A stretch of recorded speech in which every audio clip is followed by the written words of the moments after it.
Good morning to you and welcome to BrandsNow here on Radionow 95.3 FM Lagos. What we do here is ensure we bring to you amazing brands that are doing businesses that are shaping the world that we live in. My name is George, natural honor, a pleasure to have you join us. And as you already know, every week we bring you a new guest who's doing amazing work in the world of business. Today we're joined by Amanda Etuk, who is the Program Director of Cascador. Good morning to you and welcome. Good morning, George. I'm very happy to be here. Awesome to have you. So let's begin by hearing about Cascador. What do you do? Oh, okay. What does Cascador do, or what does Amanda do? You're the Program Director of Cascador. Okay, so let's talk about Cascador. So the last couple of weeks we've had a lot of buzz, and that's because we did something almost unprecedented for an accelerator program in Nigeria. So we committed almost $4 million in funding to alumni of our program, and that's a huge commendable feat, especially in today, 2025, when capital is scarce to come by for a lot of businesses. So that's one of the things that people might have heard about Cascador in the last couple of weeks, but we're more than just that. Cascador has been around since 2019. So that means for 6 years now, we have built and nurtured entrepreneurs in Nigeria. And one of the things that we found out very early on, before introducing any form of capital, is that beyond funding, there's a lot that entrepreneurs in this region need. And prior to now, we have been providing that. So a lot of it was capacity building. I know that for a lot of entrepreneurs, they're overly tired of being mentored or trained, but we found that personal development for the entrepreneur is critical to the business success. We started with capacity building, mentorship, access to markets, partnerships, crucial networks for transformation and change here in Nigeria. So I'll start by saying again that the founder of Cascador is Dave DeLucia. He is an American philanthropist that decided to spend his time empowering businesses in Nigeria. So our ethos basically is that we believe in making impact, but through entrepreneurship. If you look at the statistics, the highest employer of labor in Nigeria, even Africa, are the SMEs. They're the small businesses, not even the large corporations that you hear about. So our way of creating an impact in this part of the world is to empower those SMEs, empower those entrepreneurs so that they can have more impact within their communities. We're talking about jobs created, people who have access to financial inclusion that they didn't have before, women and children having opportunities, health, education. We do a lot also in logistics. So that's really our ethos. We want to make impact through enterprise. And in the last 6 years, we provided mentorship, support, access to networks, connections, faculty members who have trained these people, taught them till this point where we've now injected capital into the program. So Cascador really is for mid-stage entrepreneurs that are looking to scale and grow their business. We're definitely going to delve deeper into the conversation and what you do, right? But because of your response, you've essentially begun to tell us why you do what you do. Yes. But again, I am even more curious, right? Is there something that happened at the point that made you decide to want to do this, Perhaps talk to us about that. So as for Cascador, again, this is mostly altruistic. There's no personal gain from doing this. We don't make money from the businesses that we support. We don't collect equity, again, to be part of the program. So these are grants? No, mostly we believe in venture debt. We provide collateral, we provide bank guarantees. Anyone that is an entrepreneur in this part of the world, sometimes it could be a bit of a constraint to be able to access the money that you need without the collateral. So we are able to provide that, provide bank guarantees, sometimes the matching funds for other investors to come into the business. Our main goal is to provide access to funding to keep the businesses afloat. We're not necessarily interested in equity or making money off the entrepreneurs we support. Talk to us about some of the challenges that young people actually face in terms of, raising capital and whatnot. So it's interesting to find myself in this role. I've been an entrepreneur for the last 7 years. So you have a feel. Exactly. So it's coming from a place of understanding what the pain points are for entrepreneurs in Nigeria.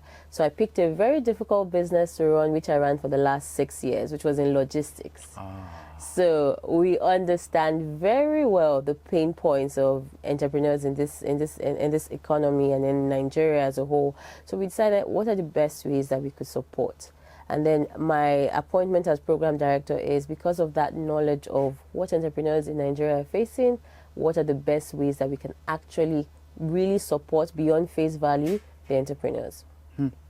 Cascador is actually a very unique model, if you ask me. And I just listening to you explain it and whatnot, right? But then there are a lot of other initiatives out there, right? So how much different, or why do you think your own particular program is better for the entrepreneur seeking to raise capital as opposed to the others? Well, I wouldn't say better. I would say that there's a point where every program has a role to play. So, for example, with Cascador, we only help the mid-stage entrepreneurs. So people getting into Cascador could only have been in business for at least 2 years. That's number one. So we don't support early-stage ideas. There are a number of programs that do that, so they have their role to play. We don't support early stage. Again, I won't say we're better. It's just that we have our unique offering. We don't just give money and disappear.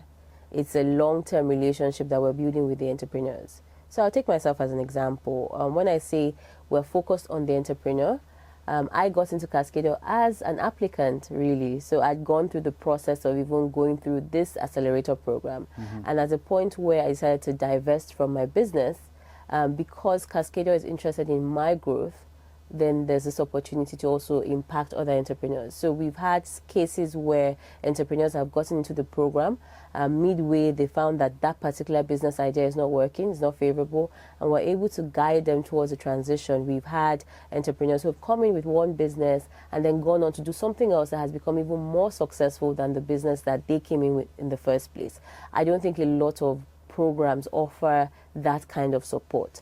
So when we say we're focused on the entrepreneur and supporting the entrepreneur, that's not lip service to what we do. And we do have a number of people that have come into the program, changed business focus, done something completely different. One of our entrepreneurs I'll use as a case study is we had Andrew of Oga Vendor come in, and then by the time it was 2020 and the pandemic and all of that, hospitality businesses were struggling. And he went on to pivot to a financial service company called Lenco, and we were there through that transition. We've had people come in as entrepreneurs and gone on to become corporate employees again. So we are really focused on building the individual that can then create impact. Yes. Very interesting. Now, I wonder really, you essentially work with mid-stage entrepreneurs. Why this particular stage, right? And what common barriers do you actually see entrepreneurs struggle with at this particular point? Well, maybe I'll start from the end of the question. Mid-stage entrepreneurs suffer really working capital. You've seen that your idea is great. You've had the first paying customers, and you've gotten to a point where I'm serving 100 people now. I have a formula that works. How do I get to 1,000? And that's where a lot of businesses struggle and plateau. They just freeze at that point where they can't scale and they can't grow past that certain level. And we decided to help people at that point because there are not a lot of capital sources or support for people at that particular stage in business. If you're early stage, you might be able to get money from friends, family, you might get some equity investment, but at that crucial stage where the money, the funds that you're looking for are catalytic to your business, it becomes harder. And that's what separates the small businesses from the big guys that go on to become conglomerates. A lot of people have great ideas, but how they get to that point? Sometimes it's just that access that they lack, and that's what we're trying to provide. One of the things that I'm really curious about, and I'm pretty certain I'm not the only one who's curious about this, right, is funding, right? Yes. Is there a cap, you know? Okay, so this year was the first time that we actually gave out funding. We don't have a cap in terms of how much we support our alumni with. Again, the process is very simple. We have the learning stage where you go into the accelerator program and it's really just to learn. it's only after you've become our alumni that we then invest funding in you. So we have a very small alumni pool. So 6 years now means we have 60 people in that pool that we're supporting, 10 per year. We're about to, recruit the applicants or the candidates for 2025. So again, that's 70 people. We don't have a cap. We have an annual catalytic fund, which we've pledged a minimum of $2 million annually. And the funding that we give is tailored to the needs of the business. We've had this year. We had to almost double the amount that we had pledged. But again, it's because the businesses were able to demonstrate a clear need for the money, and again, how to make returns on those investments that we're giving out. You just talked about your alumni community. Let's assume now that I have a business that's called Kitchen George, and I'd like to actually, have you work with you and raise funding and whatnot. Okay. So what are the processes that I will have to go through? And of course, how do you think it's best to go about it as well? Give us the inner tips. I will. And then I wish this conversation was earlier, because we literally just closed applications just on Sunday. Oh, wow. So we opened applications from April 1st till June 1st. So we had like 60 days for people to apply to be part of the Cascador program for this year. It's very competitive because we only pick 10 businesses per year. So that's a bit of a challenge for a lot of people. And people are saying, okay, how do we do more people? How do we scale up the program? But the thing about Cascador, for anyone who's attended, is it's very detailed and tailored to your business, and that's having that small niche group allows us to really do more for those businesses. Yes, more in-depth support, more continuous outreach. So we're able to do that. But the first step is applying. Which unfortunately for this year has closed. After that, we go through the rigorous selection process. Afterwards, then you come into the program. There's the learning, and then by the next year of you being in the program, you can then apply for the funding. We provide support all year round to our alumni community, not just funding. When we can, we do introductions. We help with structuring. Sometimes a lot of businesses might not need funding. They might need key talent. They might need people on their boards who are able to open other doors for them. They might need a recommendation somewhere, and those are the things that we're able to provide outside of just cash or capital. Talk to us about, say, a moment, right, that reaffirmed the power of your program, Cascador, that is, maybe a founder, whose transformation truly blew you away, and how this is actually important, or it's important to shaping the work that you currently do. Oh, yes. So there are a lot of moments in this journey that have been very rewarding, and one of them, I think, is a founder's journey. Her name is Olumide Gbadigbo. She's the founder of Aduni Organics. And she had come into the funding program, this year, like unsure of, the influence and the impact of her business. And what was so great about it is, as she spoke to our partners, our banking partners, there was a huge confidence in the scale that her business could grow to.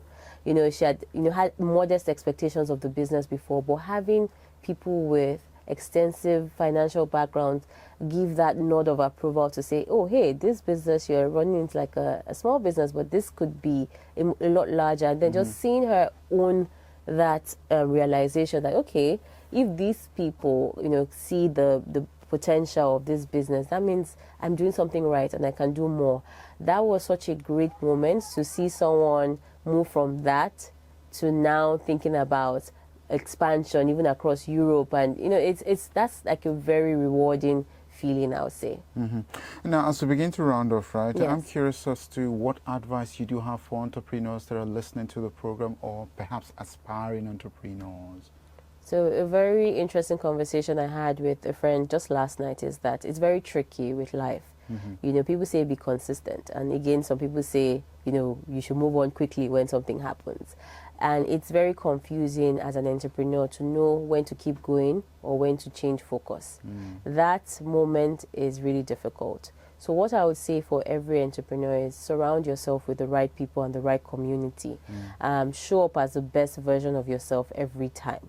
That decision, no one can really make it for you, but if you have the right people around you per time, they would be able to guide you towards opportunities, guide you towards things and blind spots that you may have about yourself, and just to be open to counsel. Not every counsel is right, but have an open mind when listening to feedback from people, and it could lead to your next great opportunity, even as a business person or as an individual. All right. So how do people who are listening connect with you? We're at Cascador Nigeria on LinkedIn. Could you spell that, please? Cascador is Cascador, Cascador. And I have to explain because people say, what is Cascador? So basically, Cascador is supposed to mean the cascade of knowledge. We're trying to pass things from one maybe senior, someone who has made it, to someone who is coming up. So it's a cascade of knowledge. So Cascador Nigeria, we're on LinkedIn, we're on Instagram, Facebook, and all the other social media channels. Yeah. Interesting. Your website? Cascador.org. www.cascador.org. So that's it. I want to say thank you so much for your Thank time. you so much for having me. This was a nice Pleasure. conversation. Absolutely. All right. Well, thank you so much. We've been speaking to Amanda Etuk. She's the program director of Cascador. And of course, it's been a pleasure talking to you two, listening to us via the radio here on Radio Now 95.3 FM Lagos. We'll see you again next week. Until then, stay right here on Radio Now. And don't forget, if you're a business, a brand, and you want to come on Brands Now, you're welcome to do that. Just send an email to marketing@thisisradionow.com. The subject line should be Brands Now, and somebody will reach out to you, and you too can be here selling your market. You know, my name is George Natural Honora. Have a great one. Stay here because we go beyond the news.